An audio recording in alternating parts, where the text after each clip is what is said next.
Bismillahirrahmanirrahim. Assalamualaikum warahmatullahi wabarakatuh.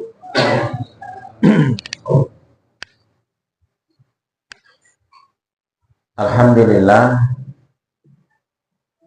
alhamdulillahi wa kafa wassalatu wassalamu ala rasulillahil mustafa wa ala alihi wa sahbihi wa man wala. Amma ba'du.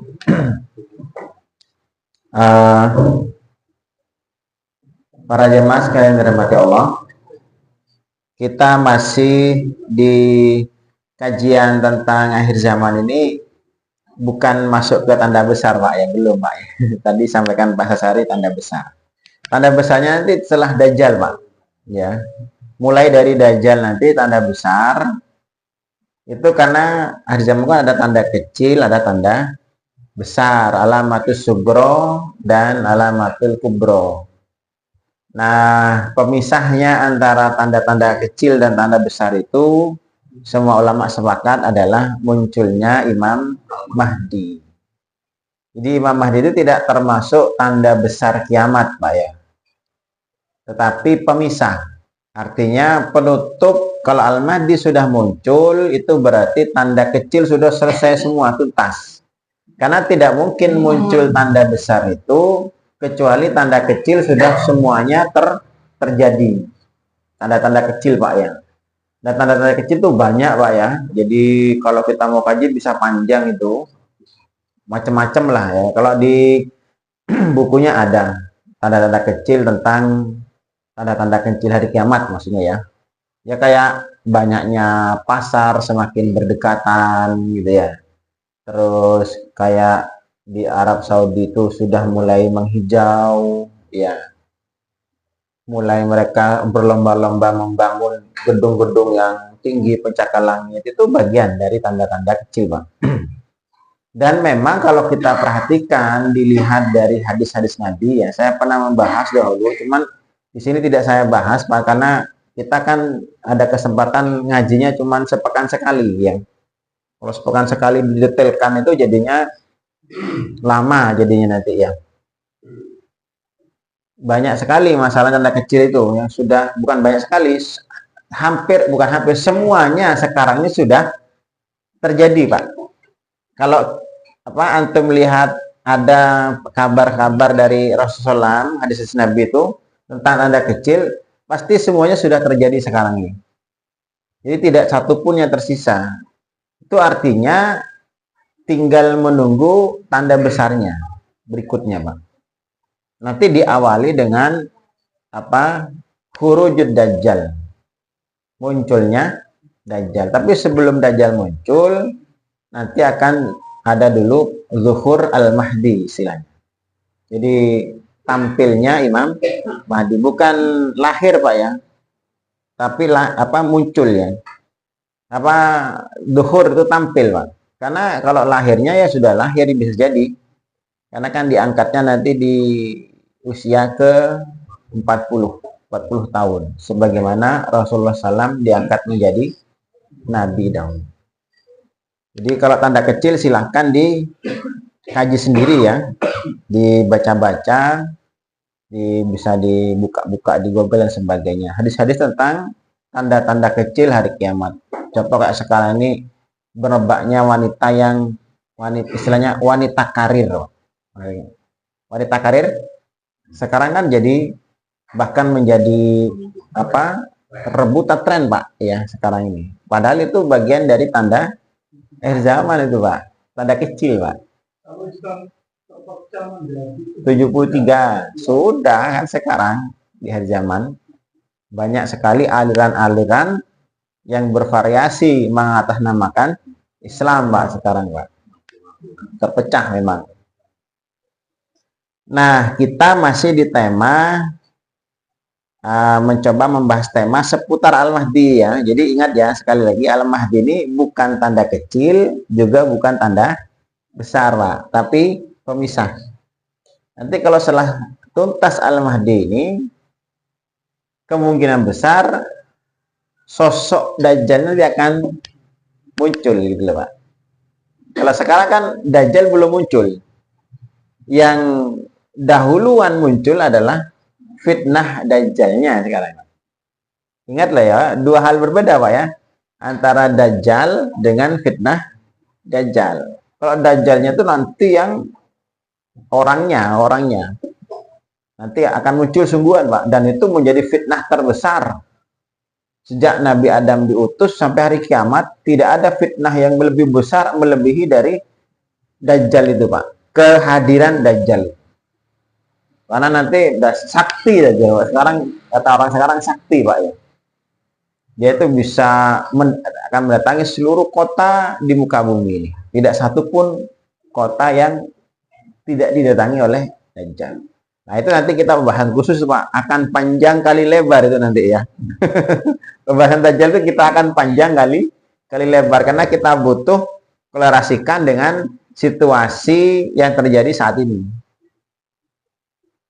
Apakah sudah sekarang ada kejadian kayak begini, ada kejadian begini model-model, apakah itu hanya kebetulan atau memang sudah di-setting gitu loh Pak ya.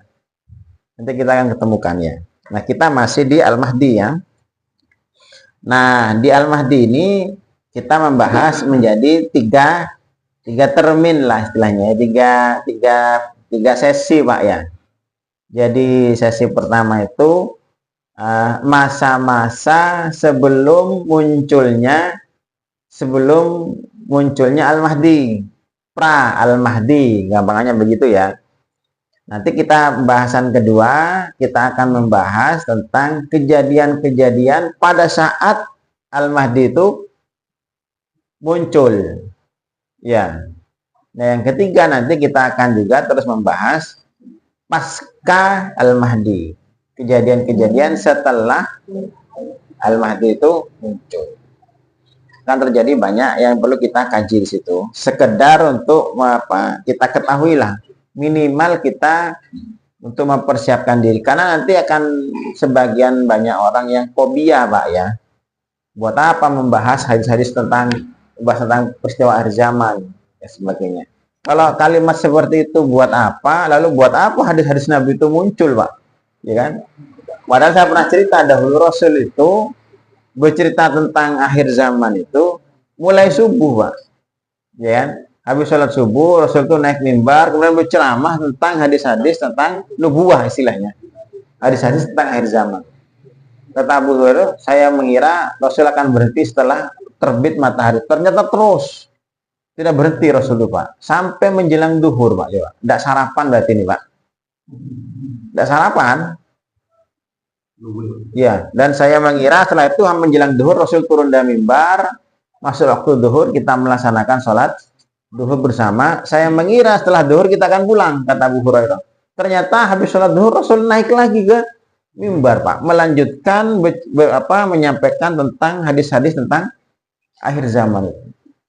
Dan saya kira 1-2 jam akan berhenti, ternyata Rasul terus berbicara sampai waktu asar Pak. Sampai menjelang asar Rasul turun dari mimbar, kemudian kita kumandangkan adzan, sholat jamaah asar. Baru selesai Pak. Jadi mulai subuh sampai asar. Cobalah satu kalimat Rasul saja Pak. Hadis Nabi satu saja. Saya bisa ceramah 2 jam Pak. Satu hadis Nabi bisa disarah, kita sampaikan. Jadi materi ceramah bisa 2 jam satu hadis Nabi. Lah Rasul ngomong mulai subuh sampai asar berapa kali kalimat, berapa ribu kalimat itu Pak. Jadi memang banyak, makanya di kitab-kitab hadis ada bab namanya Kitabul Fitan istilahnya Pak. Bab tentang fitnah-fitnah.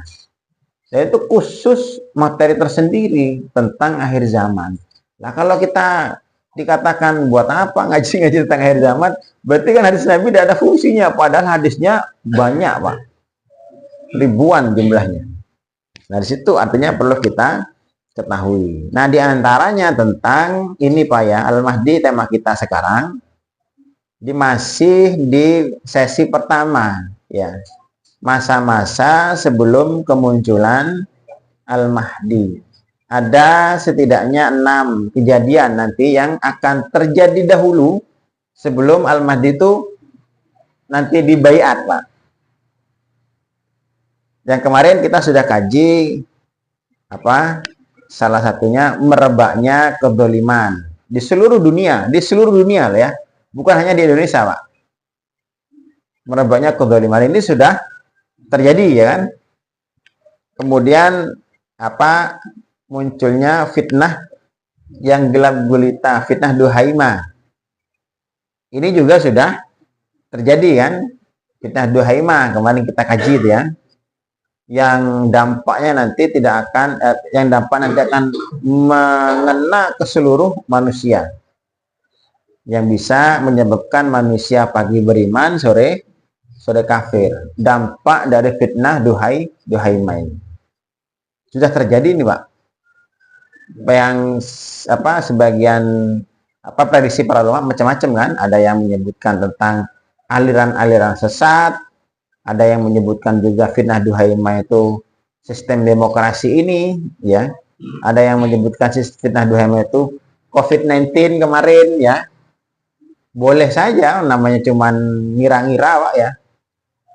Ada yang menyebutkan juga tentang fitnah terorisme ya, macam-macam. Tapi setidaknya kita berusaha untuk mengenal ya kejadian-kejadian besar yang terjadi di muka bumi, nanti dampaknya kayak apa, kita minimal berhati-hati agar jangan sampai kita terseret dengan berbagai macam peristiwa-peristiwa besar itu yang dampaknya bisa membawa kita pagi beriman, sore kafir, Pak. Ini besar dampaknya fitnah Duhaimah itu ya. Yang kedua itu yang sudah terjadi. Yang ketiga yang sudah terjadi adalah adanya kelompok yang selalu menang. Bukan selalu menang ya. Kalau bahasa secara kan Taifah al-Mansurah. Taifah itu satu kelompok kecil ya. Mansur itu yang ditolong, Pak. Ya, Mansur itu kan yang ditolong, yang selalu mendapatkan pertolongan, istilahnya begitu. Nah, cuman dia terjemahkan kelompok Taifah Mansur, kelompok yang selalu menang. Karena memang prinsip menang dalam Islam itu adalah karena pertolongan Allah, Pak. Ya. Jadi kalau kita tidak ditolong oleh Allah, mustahil kita akan mendapatkan kemenangan. Jadi sini harus pegang aturan antum, Pak ya. Jadi kalau kita ingin memenangkan Islam, prinsipnya kemenangan itu satu, Pak. Ditolong oleh Allah. Kalau tidak ditolong oleh Allah, sehebat apapun kita tidak mungkin menang loh. Sekuat apapun kita tidak mungkin menang, Pak, kalau tidak mendapatkan pertolongan. Nah, dari sini nanti yang perlu kita fokuskan itu, perlu kita kejar, bagaimana caranya mendatangkan pertolongan Allah itu, gitu loh, Pak. Maka itu yang harus kita ikhtiar, kita harus usahakan, Pak. Kita berbuat, kita beraktivitas, melakukan suatu amalan, ya, program kegiatan atau apalah yang sifatnya hanya untuk memancing datangnya pertolongan Allah, Pak. Dengan itu nanti kita akan bisa mendapatkan yang namanya kemenangan. Jangan sampai kita melakukan sesuatu yang sifatnya malah mendatangkan murka Allah. Hancur kita, Pak. Tidak akan menang kita. Bisa ditangkap pemetaannya sampai di sini, Pak. Jadi menang itu satu-satunya menang itu karena pertolongan Allah. Coba lihat bagaimana sejarah perjalanan para sahabat yang Rasulullah sejak awal peperangan. Perang Badar contohnya. Di tahun kedua Hijriah terjadi perang Badar. 300 pasukan kaum muslimin yang awalnya mau untuk, bukan perang Badar itu bukan untuk niat perang loh, Pak ya. Kaum muslimin berangkat dari Madinah ke Badar itu di bulan apa perang Badar itu? Perang Badar di bulan apa? Ramadan loh, Pak. Ya, Ramadan terkenal perang Badar. Tanggal 17 malah persis. Terjadi di bulan Ramadan. Dan itu Ramadan perdana kaum muslimin, Pak. Dan mereka sebenarnya bukan mau perang, makanya mereka berangkat ke Badar itu tidak membawa perlengkapan perang Pak, tidak pakai baju besi, tidak pakai tameng, ya. Pisaunya, pedangnya cuman pedang-pedang biasa untuk nyembelih, tidak terlalu besar. Kenapa? Ke Badar itu mau menghadang kafilah dagangnya Abu Sufyan yang pulang dari Syam. Di kronologisnya singkatnya begitulah ya. Tapi ternyata di Badar kaum musyrikin Quraisy dari Mekah memang sengaja berangkat ke Badar membawa 1000 pasukan, 950 berapa gitu ya, tidak sampai 1000 Pak. Anggap ya dibuatkan jadi 1000 lah. Itu Abu Jahal itu berangkat dengan pasukan lengkap Pak. Perlengkapan yang komplit, senjata, panah, kuda, segala macam. Emang sengaja untuk memerangi Rasulullah dan para sahabat Pak. Coba bayangkan Pak, yang satu kelompok tidak niat perang sehingga tidak bawa perlengkapan perang dan jumlahnya cuma sedikit, 200-300 orang. Kenapa Rasul bawa 300? Karena pasukan kafilah dagangnya Abu Sufyan waktu itu kan bawa omset 50.000 dinar Pak, total omsetnya Pak. Dagangan itu Pak, sekitaran 1000-an unta lah, sing digotong lah Pak. Ya kain, ya gandum, segala ada bahan pokok, ada kebutuhan sandang pangan Pak, sandang pangan itulah omset dagangan Pak. Karena itu dikawal oleh satpam. Kan mesti ada satpamnya lah Pak ya. Satpamnya itu totalnya 200 satpamnya itu. Makanya Rasul berangkat dari Madinah hanya bawa orang 300. Kenapa? Hitungannya cukup sudah orang 300 ini untuk ngelawan 200. Ternyata ketemunya sama siapa? Di Madinah, di Badar. Sama 1000 pasukan bersenjata lengkap. Coba kalau begini, kalau antum begini gimana? Balik boleh Pak? Dah siap. Gitu kan ya. Secara perlengkapan kalah, secara jumlah kalah, secara persiapan juga kalah Pak. Karena 1000 siap perang, 300 tidak siap perang. 1000 bawa perlengkapan, 300 tidak bawa perlengkapan. 1000 jumlahnya banyak, 300 jumlahnya sedikit. Bertemu di Badar, siapa yang menang? Kaum muslimin. Semua orang mengira waktu itu, bahkan Abu Sufyan, entah Muhammad habis. Dijamin habis dah. Karena secara hitung-hitungan kalah Pak. 300 musuh 1000 dengan persenjataan yang lengkap, dan ini 300 tidak lengkap. Tapi nyatanya menang. Dari mana menangnya? Pertolongan Allah. Jadi menang karena pertolongan Allah.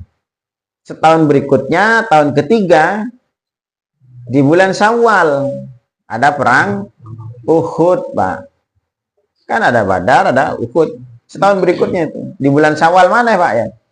Kalau perangnya bulan Syawal, kira-kira persiapannya kapan? Sebelum Syawal. Berarti bulan Ramadan. Ramadannya para sahabat di perang-perang di sini Pak. Antum karena ada pernah baca sejarah, dikiranya Ramadan golongan tak ruturuan gitu kan ya. Mergono urusan padokan atau benjinawan. Makanya ada kualitas Ramadan ya Pak ya. Di bulan Syawal perang Uhud. Di perang Uhud itu 700 sahabat itu. Pasukan Uhud itu kan di Madinah itu 700 Pak. 700 orang. Dari musyrikin Quraisy 3000 Pak. Lebih banyak lagi nih Pak. 1/4. Kalau tadi 1/3. Tapi awalnya menang Pak. Kan ada terjadi dua babak itu kan. Babak pertama menang kaum muslimin. Babak kedua kalah. Kenapa kalah? Karena tidak ditolong oleh Allah. Babak pertama menang karena ditolong. Setelah bermaksiat pasukan pemanah, bagian snipernya bermaksiat perintah Rasul, maka hilang pertolongan Allah. Barulah kalah. Kan kalah di Uhud Pak. Kalahnya kenapa? Gara-gara maksiat. Karena tidak ada pertolongan Allah. Jadi kalau kita ingin menang harus memancing pertolongan Allah. Caranya tinggalkan maksiat sejauh mungkin.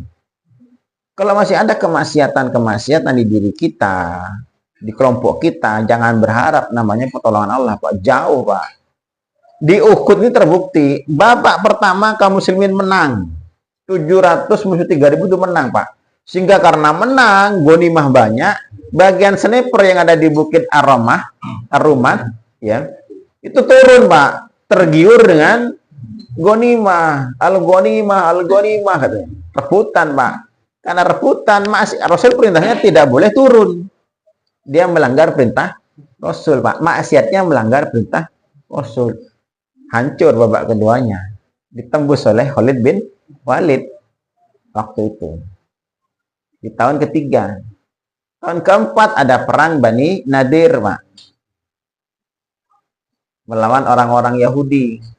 Ya, 1.000 orang lawan 600. Kaum muslimin 600. Tapi menang telak, bahkan tidak ada perlawanan sama sekali. Kenapa? Rasa takut muncul di hati orang-orang Yahudi. Padahal Yahudi itu produsennya senjata, produsennya perlengkapan perang. Punya benteng sangat kokoh. Bahkan benteng pertahanan Yahudi itu disebutkan dalam surat Al-Hasyr dengan ya. Wa dhannu annahum mani'atuhum khusunuhum minallah. Surat Al-Hasyr ada yang hafal tidak? Mereka tuh punya benteng yang mereka yakin benteng itu tidak bisa ditembus, bahkan bukan oleh manusia. Husunuhum minallah, bahkan tidak bisa ditembus oleh Allah. Coba, Pak. Saking hebatnya pertahanannya Yahudi, Pak. Bahkan Tuhan pun tidak bisa nembus, katanya begitu, Pak. Kayak sekarang itu, Pak, yang kemarin Iron Dome itu kan ya. Kan mereka mengatakan Iron Dome itu kan pertahanan terkuat sebumi sekarang ini kan, sedunia. Tapi kan bisa ditembus oleh pasukan Hamas kan. Kayak begitu, Pak. Kenapa itu? Pertolongan Allah. Jadi menang itu karena pertolongan Allah. Di perang Uhud, di perang Bani Nadir, tahun kelimanya ada perang Ahzab. Perang Khandaq, Pak, di surat Al-Ahzab itu. 3.000 kaum muslimin musuh 10.000 pasukan musyrikin, Pak. Menang maneh, Pak ya. Setahun berikutnya Hudaybiyah. Di Hudaybiyah itu 1.400 sahabat mau melawan semekah, Pak. Turun perang sing Mekah di. Hanya 1.400 orang, Pak. Semekah itu isinya bisa 5.000, 6.000-an orang. Semekah itu. Tapi wedi, Pak. Terjadi di bulan Dzulqa'dah. Perjanjian Hudaybiyah itu. Sampai kemudian mereka minta gencatan senjata. Karena wedi. Di tahun berikutnya, tahun ke-7 Hijriah, ada perang Khaybar. 1.500 pasukan kaum muslimin melawan 15.000 pasukan orang-orang Yahudi gabungan dengan Bani Ghatafan. 1.500 lawan 15.000, 1:10, Pak. Menang apa kalah? Menang telak, Pak, ini, Pak. Menang telak. Bukan menang biasa. Tinju TKO ya. Menang telak, Pak. Padahal 1.500 musuh 15.000, Pak. Kenapa? Pertolongan Allah. Bukan karena kehebatan kita menang itu, Pak ya. Berikutnya, 3 bulan berikutnya ada perang Mu'tah, Pak. Perang Mu'tah yang melawan negara boneka Romawi waktu itu. 3.000 kaum muslimin waktu itu dipimpin Khalid bin Walid sudah. Khalid bin Walid sudah masuk Islam kan waktu itu. Melawan berapa? Perang Mu'tah itu, Pak.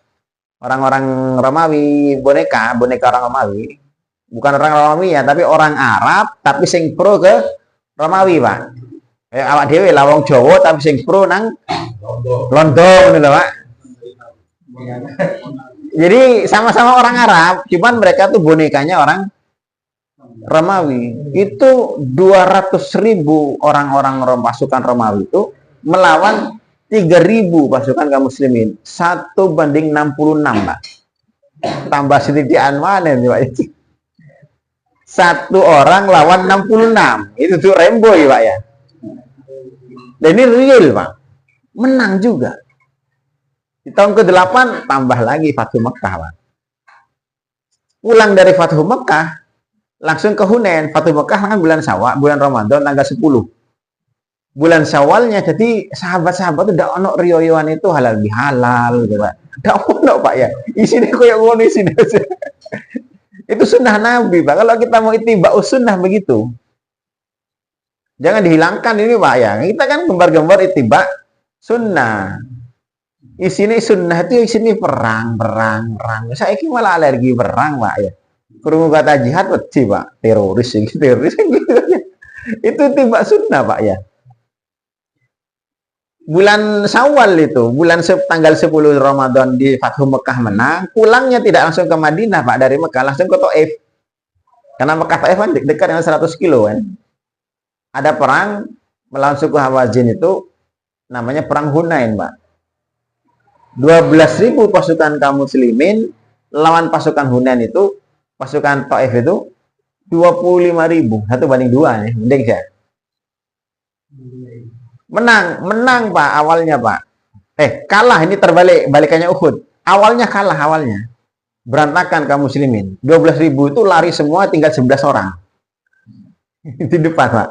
Kenapa mereka kalah? Karena mereka berangkat ke Hunain itu dengan perasaan sombong, Pak.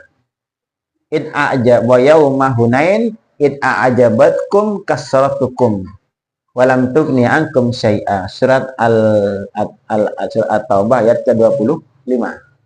Ingatlah di hari Hunain ketika Allah menolong kamu, ketika kamu berangkat, id a'jabatkum kasratukum, ketika kalian bangga dengan jumlah kalian. Karena baru menang kan, di Fathu Mekah baru menang, Pak. Ini menang, mau perang lagi. Mesti menang awak dewe. Dengan jumlah segini pasti menang. Dia berangkat dengan perasaan ujub, Pak. Maksiatnya apa? Ujub. Apa kata Allah? Walam tughni ankum syai'an wa daqat bihimul ard. Tidak, tapi akhirnya apa? Jumlah yang banyak itu tidak bermanfaat sama sekali, tidak berguna sama sekali. Dan bumi terasa sempit bagi mereka. Kocar kacir, Pak. Kalah, Pak. Baru setelah kalah, mereka konsolidasi, evaluasi, Rasul menyampaikan kekeliruannya, mereka tobat semua. Lalu semua mengatakan, waman nasru illa min indillah. Kalimatnya sama-sama begitu, Pak. Tidaklah ada kemenangan kecuali karena nasru min indillah, dari pertolongan Allah. Baru babak kedua, menang telak. Jelas sekali nih, Pak ya. Awalnya kalah, jadi menang setelah taubat. Di perang Uhud sama. Awalnya menang, setelah maksiat jadi kalah. Jadi faktor kalah menang itu unsurnya adalah taat apa maksiat, Pak. Ketika kita banyak maksiat, pasti kalah. Maka di sini yang perlu kita kejar. Nah, Taifah Mansurah ini ya, kelompok orang-orang yang akan selalu mendapatkan pertolongan Allah. Maka disebut dengan Taifah Mansurah, akan selalu menang. Kenapa? Karena mereka istiqomah di atas al-haq. Makanya kan kalimatnya la tazalu ta'ifatun min ummati, akan terus eksis. La tazalu itu kan akan terus eksis, Pak. Akan terus ada. Ta'ifatun min ummati, sekelompok orang, sekelompok kecil, Pak. Karena ta'ifah ini kecil. Kalau besar namanya firqah. Firqah itu di dalamnya ada ta'ifah. Ya, kecil sedikit, Pak. La tazalu ta'ifatun min ummati, akan selalu ada sekelompok kecil dari umat ini yuqatiluna 'alal haq, yang mereka terus-menerus berada di atas al-haq, berperang di atas al-haq. Dhahirina 'ala man nawa'ahum, akan senantiasa menang melawan orang-orang yang memusuhi mereka. Nah, sifatnya di sini saya coba sampaikan. Nanti kita cari siapa Taifah Mansurah itu, Pak ya. Kan waktunya, kok 5:30 ini, Pak ya. Cepat sekali ini, Pak. Kalau menarik cepat. Ini sifatnya, Pak ya. Dalam hadis disebutkan la tazalu ta'ifatun min ummati, akan senantiasa ada. Artinya sifat yang pertama Taifah Mansurah ini, kelompok kecil ini akan selalu ada dimanapun, Pak. Artinya orang-orang yang tetap memegang al-haq, istiqomah memegang al-haq, tidak tergerus, tidak terkontaminasi, tidak terpengaruh dengan kebatilan yang merebak merajalela itu, Pak. Nah, cuman kan jumlahnya sedikit. Jadi masalah kita kadang-kadang tidak tahan ketika jumlah kita sedikit. Kita kan maunya jumlah yang banyak-banyakan, Pak. Golek sing akeh, Pak. Pengajian lewat sak musala gini kurang semangat. Pengajian 10 orang, 30 orang tidak semangat. Tapi kalau 300 orang, 3000 orang baru semangat. Intinya Taifah Mansur tidak akan banyak. Kelompok yang sedikit. Maka kita tidak perlu mencari banyak-banyakan, Pak. Karena memang sunnahnya itu tidak perlu banyak. Yang menang itu bukan karena banyak. Tadi kan saya sampaikan, perjalanan peperangan Rasul tidak pernah banyak, Pak. Bahkan sama dengan pasukan musuh tidak pernah. Selalu lebih sedikit. Apalagi di zamannya, atau pernah dengar tidak? Tolut dan Jalut. Peperangan antara Tolut dan Jalut, surat Al-Baqarah 259 itu. Tolut itu kan ketika mau melawan Jalut berangkat bersama 8.500 pasukan, Pak. Tolut itu, Pak. Kemudian Allah uji mereka, innallaha mubtalikum bin nahar. Surat Al-Baqarah 159 sama 58 itu ya, sekitaran itu dah. Faman syariba minhu falaysa minni wa man lam yasrib illa gurbatan biyadi fa innahu minni. Nanti kalian ke perjalanan padang pasir, Pak. Perjalanan padang pasir, panas, melelahkan. Kata Tolut, nanti akan ada sungai di depan. Allah akan uji kalian dengan sungai. Tidak boleh minum semuanya. Kecuali ngambil air segini. Gurfatan biyadi. Apa ini? Iya, tangan itu. Tidak boleh banyak-banyak minum. Siapa yang lebih dari minum dari itu, bukan pasukanku. Bener, Pak. Senengi panas-panas ketemu es degan gitu kan ya. Kayak antum beli posoan gitu, Pak ya. Tidak boleh minum kecuali segelas gini misalnya. Oh, saya mau beli gelas jumbo ini. Ada ketika ketemu sungai itu pasukan Tolut pun senangnya bukan main, Pak. Mereka semuanya nyekur gitu ya ke sungai itu ya. Minum sebanyak-banyaknya, Pak.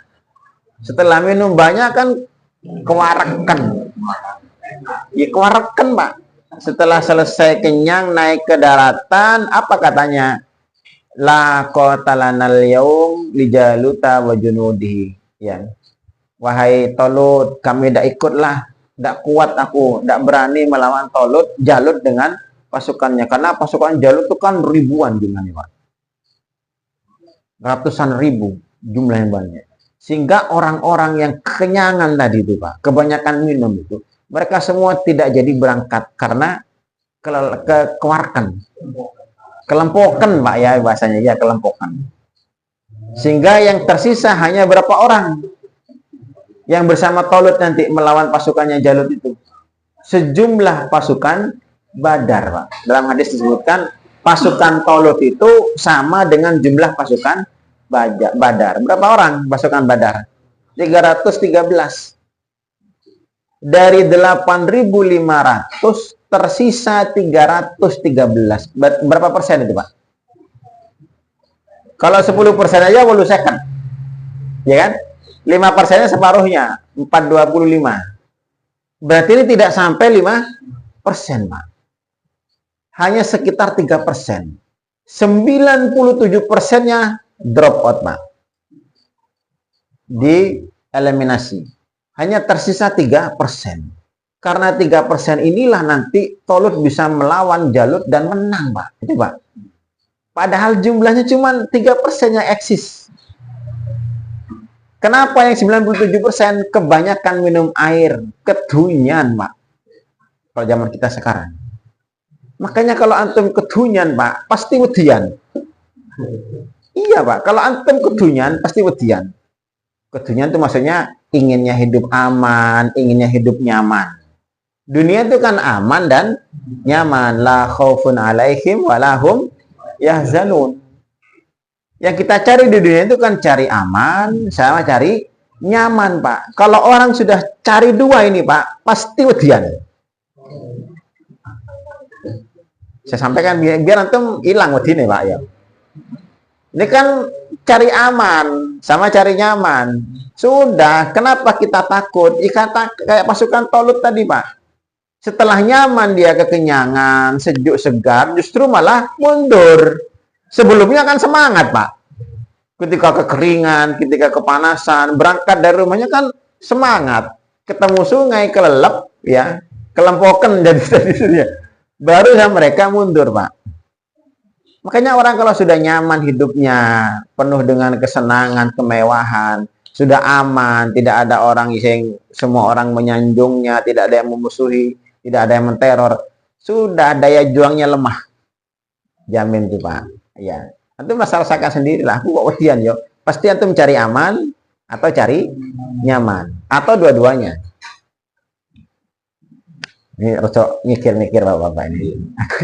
Aku lihat nyaman buat aman. Tapi Pak Mansur tidak begitu, Pak. Kenapa? Coba perhatikan di sini ya. La tazalu ta'ifatun min ummati yuqatiluna 'alal haqqi apa dhahirina alaman dalam hadis yang lain ya. Dalam riwayat yang lain disebutkan yuqatiluna 'alal haqq la yadurruhum man khadalahum dalam hadisnya. Dalam teks hadisnya la yadurruhum man khadalahum. Tidak membahayakan mereka. Ada dua kelompok orang nanti yang menjadi musuhnya Taifah Mansur ini, Pak. Yang nyinyir bahasanya. Nyinyir, bukan orang kafir tapi orang Islam juga. Tapi mereka tidak suka. Siapa mereka? La yadurruhum. Ada orang-orang yang akan pertama man khadalahum. Orang yang mukhaddilun istilahnya. Mukhaddilun itu sing tukang gembosi, Pak. Nanti ketika antum ingin berjuang untuk agama Allah, berdakwah ya untuk agama Allah, pasti nanti akan ada yang gembosi, Pak. Misalnya ada sangono tok, terlalu kekerasan radikal gitu. Biasa-biasa lah, sementing sholat, sementing poso, ngaji, Quran. Hanya begitu Islam sudah bagus. Kira-kira kalau Islam hanya seperti itu, adakah peperangan-peperangan tadi, Pak? Zaman Rasul itu? Atau sampaikah ke sini Islam? Tidak sampai, Pak. Iya. Antum belum belajar tentang sejarahnya Bani Umayyah, Bani Abbasiyah, ya dinasti Mamluk, dinasti Saljuk. Itu isinya perang tok tuh, Pak. Sampai Islam sampai ke Nusantara itu gara-gara itu. Lah cuma ngaji doang, poso, sholat. Jadi sampai ke sini, Pak. Islam bukan hanya itu. Ya, Islam bukan hanya itu. Nah, nanti ada orang-orang yang itu kan gembosi itu, udah usah neko-neko lah, aku mau biasa aja lah. Saya tidak neko-neko, Pak, gitu kan aja. Saya ngikuti sunnah, ini bagian dari sunnah kan. Nah, kita sering gembar-gembor, Pak. Ittiba sunnah. Cuman sunnahnya itu parsial. Sunnah sing diikuti itu, Pak. Sunnah sing enak-enak toh, Pak. Buka bersama sunnah gitu ya. Kawin papat sunnah sing enak-enak toh, ayo. Lo mesti sunnah, semilih sing ngono tok, Pak ya. Ya itu sunnah.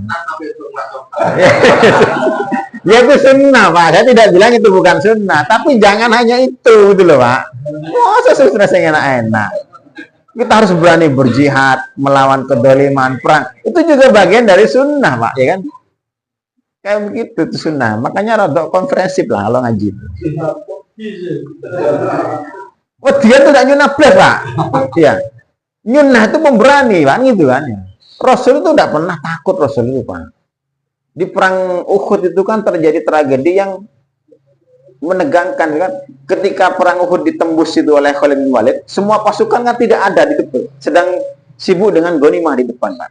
Itu 200 pasukan berkuda Khalid bin Walid itu. Ini kalau dibiarkan mereka menembus pertahanan, kata Rasul, pasukan yang di depan kan akan dibantai, Pak, karena mereka masuk dari belakang. Jadi pasukan ada di sana, Khalid bin Walid masuk dari sini. Mereka sana sibuk ngurusi ghanimah. Ini kalau dibiarkan masuk habis itu, Pak. Pasukan di depan itu. Sehingga Rasul apa? Mengalihkan perhatian 200 pasukan berkuda ini di stop dirian, Pak. Hanya 3 orang, bukan dirian. Bertiga, Pak. Rasul, Sa'ad bin Abi Waqqas sama Thalhah bin Ubaidillah. 3 orang ini yang nyetop 200 pasukannya Khalid bin Walid. Waktu itu Khalid masih musyrik. Pasukan berkuda dilawan 3 orang. Sebab kalau ini dibiarkan tembus sampai ke depan, habis pasukan muslim. Lewatian belayu itu, Pak. Iya kan? Rasul itu pemberani betul, Rasul itu. Ini nyunnah, Pak. Mengapa jangan wedian, Pak ya? Pengajian lu wedi Pak ya. Lucu, kita ada perang sekarang Pak. Kita kan cuma pengajian ini Pak. Cuma materi rada panas sidik ini loh Pak. Ngono sudah wedi sudah. Iya, banyak sengaja semangati Pak. Soalnya pengajian wis tuwa Pak masalahnya. Ndak metu-metu nyaline. Jadi sifatnya Taifah Mansurah pertama nanti pasti la yadurruhum man khadalahum. Akan ada orang-orang yang menggembosi mereka Pak. Tapi tidak masalah bagi mereka. Artinya orang digembosi, dibully, ya didiskriminasi, dimarginalisasi lah bahasanya segala macam stigma-stigma buruk itu biasa Pak bagi orang-orang seperti ini. Jadi sekojangan gitu. Jadi bukan sesuatu yang heboh Pak. Satu itu. Yang kedua sifatnya Taifah Mansurah itu la yadurruhum man khadalahum wala khalafahum. Tidak membahayakan mereka juga orang yang menyelisihi, memusuhi mereka. Artinya mereka tuh bahkan nanti banyak yang memusuhinya. Yang memusuhinya bukan orang kafir, tapi juga orang Islam. Yang mereka Islamnya itu anti terhadap syariat. Makanya banyak kan orang Islam bahkan memusuhi orang Islam sendiri. La yadurruhum, tapi itu tidak ada masalah bagi Taifah Mansurah ini. Nah, siapa Taifah Mansurah ini? 5 menit lagi ya. Kalau dalam hadis-hadis disebutkan banyak ahlul hadis itu Taifah Mansurah. Para ulama begini Pak sifatnya Pak. Kalau antum kumpulkan hadis-hadis tentang Taifah Mansurah itu ya, kesimpulannya itu begini, saya sampaikan sebenarnya aja. Taifah Mansurah ini kan muncul di tengah-tengah ketika manusia rusak, dia melakukan perbaikan. Maka begini, apa yang fitnah yang paling besar di zaman itu, nah ketika ada sekelompok orang ini muncul Pak, melawan kerusakan itu, maka dialah Taifah Mansurah namanya Pak. Di zamannya Imam Ahmad bin Hambal tahun abad kedua Hijriah itu, ada fitnah yang namanya khalqul Quran. Ada fitnah yang dihembuskan oleh ahli kalam istilahnya Pak. Kalau zaman sekarang namanya filsafat Pak. Orang-orang yang suka muter-muter istilah Pak.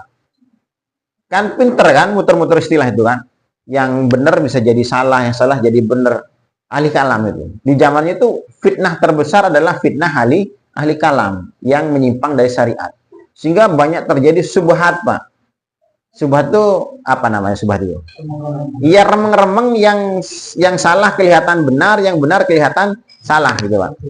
Nah, satu-satunya kelompok orang yang mampu melawan fitnah yang merebak waktu itu adalah para ahlul hadis Pak. Karena orang-orang yang ahli hadis itu hujahnya kuat. Nah, karena mereka melawan kedoliman yang merebak saat itu, makalah mereka disebut dengan Taifah Mansurah. Makanya muncul hadis kemudian riwayat para sahabat ya para ulama. Kalau bukan ahlul hadis Taifah Mansurah, siapa lagi? Saya tidak tahu selain mereka. Itu begitu Pak. Tapi sekarang apakah tetap ahlul hadis? Bukan Pak, lain Pak. Karena fitnahnya berubah. Sekarang fitnah apa yang merebak? Misal fitnah kesyirikan. Syirik apa? Syirik hukum, demokrasi. Nah, orang-orang nanti yang bisa melawan kesyirikan inilah yang mencoba untuk membongkar, yang mencoba untuk menjelaskan tentang kesyirikan ini, itu bisa jadi mereka termasuk kelompok Taifah Mansurah yang menegakkan agama. Qaimatan ala amrillah, yang selalu tegak di atas hukum Allah. Itu begitu, Pak. Ya, kalau misalnya zaman kita fitnahnya misalnya fitnah tentang perzinahan. Nah, orang-orang yang bergerak membongkar keburukan zina, melawan perzinahan, menutup sebagainya, itu Taifah Mansurah, Pak. Jadi intinya Taifah Mansurah itu satu kelompok orang ya yang melawan kerusakan, kedoliman yang sedang merebak saat itu. Otomatis akeh koncone apa akeh musuhnya, Pak? Ya otomatis akeh musuhnya, ya kan tidak mungkin banyak temannya. Karena merebaknya kedoliman, artinya banyak orang dolim kan. Dolimnya apa? Misalnya dolimnya tentang masalah korupsi misalnya. Nah, orang-orang yang melawan korupsi, mencoba membongkar korupsi, mencoba menguak segala macam kejahatan, kebusukan korupsi, kira-kira banyak yang pendukungnya apa? Banyak yang musuhi? banyak musuhi Pak, karena yang banyak adalah yang korupsi. Nah ini mau merubah kemaksiatan korupsi ini, maka otomatis dimusuhi oleh orang-orang yang suka korupsi. Karena korupsi itu kan berjamaah Pak. Korupsi itu lemun farid, cepat ketemu Pak. Pahalanya sedikit kan. Kalau orang sholat munfarid kan pahalanya cuma satu, kalau berjamaah berapa? 27. Korupsi juga sama, lah korupsi diwian cepat ketemu Pak. Cepat ketangkep. Tapi kalau berjamaah, mulai dari pucuk pimpinan, wakilnya, staf, supervisor, sampai ke bagian kelas akar rumput, sama-sama korupsi aman Pak. Karena berjamaah. Ini kias dari sholat berjamaah nih. Jadi lebih kuat. Nah, ada orang yang ingin membongkar itu sendirian Pak. Misalnya pas sehari di kantor, sekolahan sudah terjadi korupsi mulai dari dinas pendidikannya sampai ke tukang kebunnya. Terjadi korupsi, saling mengentit Pak. Rekap data, rekap kwitansi dan sebagainya. Pas sehari mau melawan itu, kira-kira sak koncoan sak sekolahan itu seneng apa senep neng pas sehari Pak? Ya senep loh Pak ya. Pasti dimusuh, ya kan? Nah, seperti itu, Pak. Nah, itu bisa jadi Taifah Mansurah itu, Pak. Cirinya begitu. Jadi, orang-orang yang melawan arus kedoliman waktu itu. Nah, mudah-mudahan di sini Jamaah Nur ini menjadi bagian dari kelompok Taifah Mansurah, Pak. Jadi, masyarakat yang merajalela dilawan, Pak. Oh, coba dian, Pak. Waktu ini, setuwek katanya mati, lah apa digolek mana, Pak? Sini cari mana lah apa? Antum dapat misalnya kayak Pak Sehari dikasih uang 100 triliun gitu. Mau diapakan 100 triliun nih Pak? Dipangan kabel enggak mungkin Pak. Iya kan? Paling mangan sak piring Pak. 2 piring warek. Mau cari istri. Istri mana? Umur 17, 18. Nah kan ya tenang gitu. Itu nyambung Pak. Terus tua ya Pak. Jadi mau dikejar apa lagi kesenangan dunia kita Pak? Mentok sudah dunia kita tuh Pak ya. Seneng wis mentok Pak. Kalaupun antum punya uang 100 miliar, tidak mungkin dipakai semua, tidak mungkin. Paling ditabung Pak, ya kan? Sing ditabung sing enak kok sing ahli waris sing dihisap antum jadinya Pak. Oleh tokon di 100 miliar, diapakno ae gitu. Sing menikmati ahli waris. Jadi kita takut itu karena cari aman dan cari nyaman. Hilangkan ini Pak, belajar untuk melawan, cari aman dan cari nyaman. Nyaman dan aman nanti di surga, bukan di dunia. Jadi kejar kenikmatan surga itu. Sebentar lagi mati Pak. Bisa jadi tahun depan Ramadan tak ketemu mana ya, salah satu dari kita kan bingung. Sekarang saja berapa banyak saudara kita yang dahulu Ramadan bersama kita sekarang sudah tidak ada. Jadi itu yang kadang-kadang kita tidak memahami hakikat hidup kita. Seakan-akan kita mau hidup selamanya. Jadi jangan sepertinya, mudah-mudahan itu bagian dari kelompok Taifah Mansurah. Dan kalau kita lihat dalam situasi kondisi saat ini, akan selalu ada sekelompok ini nanti yang akan mereka menjadi pasukannya Al-Mahdi itu Pak.